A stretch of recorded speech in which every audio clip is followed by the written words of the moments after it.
Imagine this beautiful, sacred garden. A garden that you knew was going to reap the most beautiful, bountiful harvest ever. Imagine that it was a harvest that you were going to feed your family with for the rest of your life. And so you know that the seeds you pick to put into that garden are only going to be the best of the best, or that you hope that you can have the very best of the best seeds to plant in your garden. And imagine the soil that you plant those seeds in. You would want it to be of the finest soil. You know, the soil that is not hard. You want it to be nice and soft and accepting of the seeds. And so you would do whatever you would have to do to break up the hard rocks or the dirt, or to clean out the boulders and the trash, whatever it would take to have the best soil to plant your seeds in. You would do whatever you needed to get that done.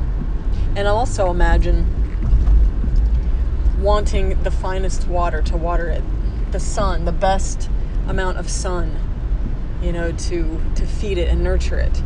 So you would make sure that you put it in a wonderful, beautiful place that is sacred. So wanting to reap the greatest harvest of all, to be able to feed your family for the rest of their life with this harvest, you become a really good farmer. You learn how deep to plant the seeds. You know how often to water them. You know how often to let the sun shine on them. You know when you need to pull the weeds. You know when you need to fertilize. You become aware because you learn this through trial and error. And you do that by the harvest that you're able to reap. Every few weeks or every few months or every year, you start to learn that you have the ability to reap the greatest harvest ever. So you become a really smart farmer.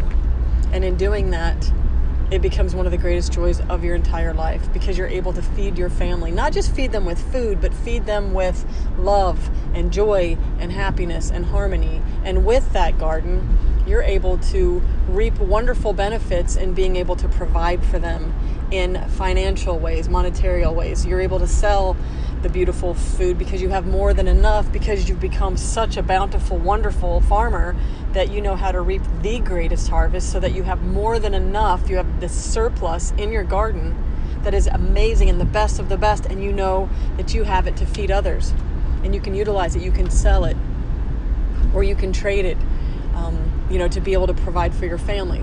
So when you think of this, it's exciting, and it's like, oh my gosh. I don't know many of us that would only want a so-so garden if we knew that it was to give us the most wonderful life and the most wonderful life for our families.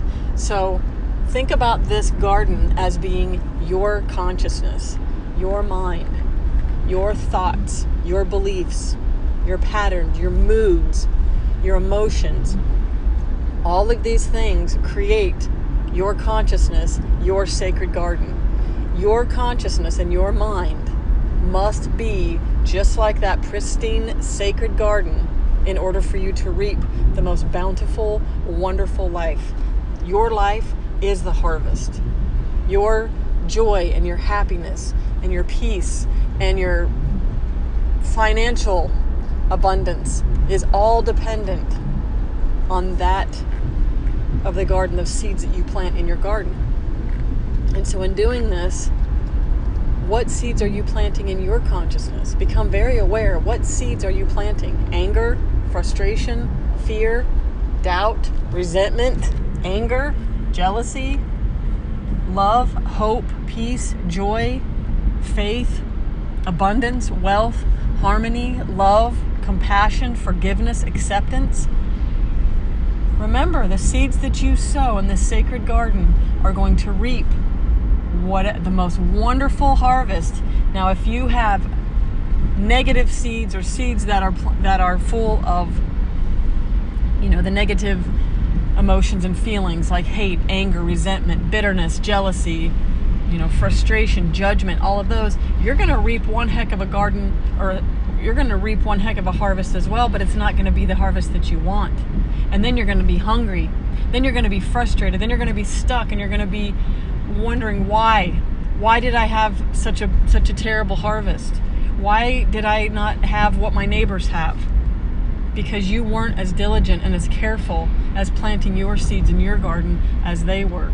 Maybe you weren't paying enough attention to the seeds that you were planting, or how often you need to water them, or how often you need to pull the weeds and to, make sure that your garden is nice and pristine and clear and clean. Maybe you weren't using as purified of water. And by that I mean, maybe you weren't affirming often enough. Maybe you weren't believing what you were saying, and you weren't attaching a mood to what you were feeling. All of this plays into this most amazing, wonderful life, the most amazing, wonderful garden harvest. And so today is the day that you begin to change your life. If you choose, it's always up to you. It's always up to you. You can have your thoughts. No one can take your thoughts away from you. No one. You can be in prison, but you still have the power to think anything that you want to. You can be in a coma or not able to move your body, but you still have the power of your mind. There's many people who've been in accidents who were paralyzed, but they still had all of the mobility and all of the power of their mind. And they're the ones that created the greatest miracles in their life. They're the ones that came through it.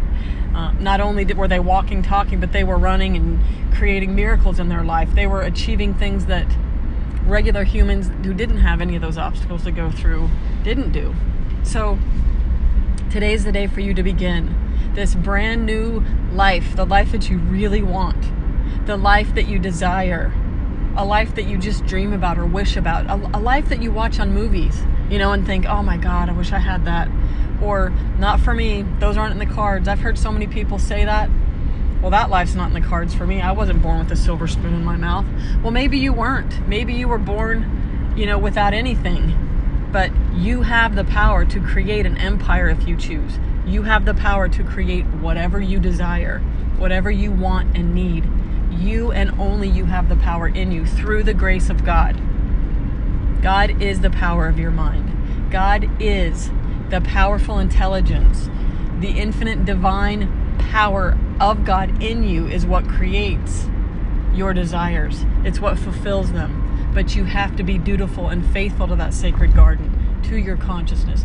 You have to only plant the most precious seeds, the most divine thoughts, the most loving feelings, the happiest of moods. You have to change all of that.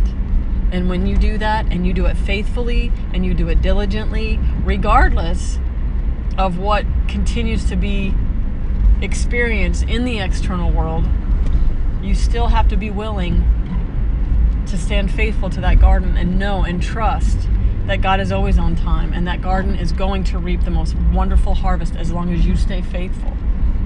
You can't have a beautiful, wonderful harvest the way that you want it and plant half great, beautiful seeds, and the other ones are just, so-so seeds. That's what you'll end up getting. And then you're going to be wondering why, you're hungry, why you're still thirsty, why are you still wanting and needing things when, the neighbor across the street is just reaping all the benefits, because they're learning and they are paying attention and they're being more diligent and dedicated. This isn't about competition, but it's just an example for you to see how you have the power within you to create the most amazing, wonderful life. Your life is your sacred garden. So today is the day for you to start planting only beautiful, wonderful seeds. And in doing that, you must be willing to take inventory of what kind of seeds you've been planting in that garden. And those are your thoughts, your beliefs, your assumptions. They are your patterns, they're your emotions, they're your moods. All of those have everything to do with the type of seeds that you're planting. So take time, please, to recognize and understand what type of seed you're putting in that garden. Thank you.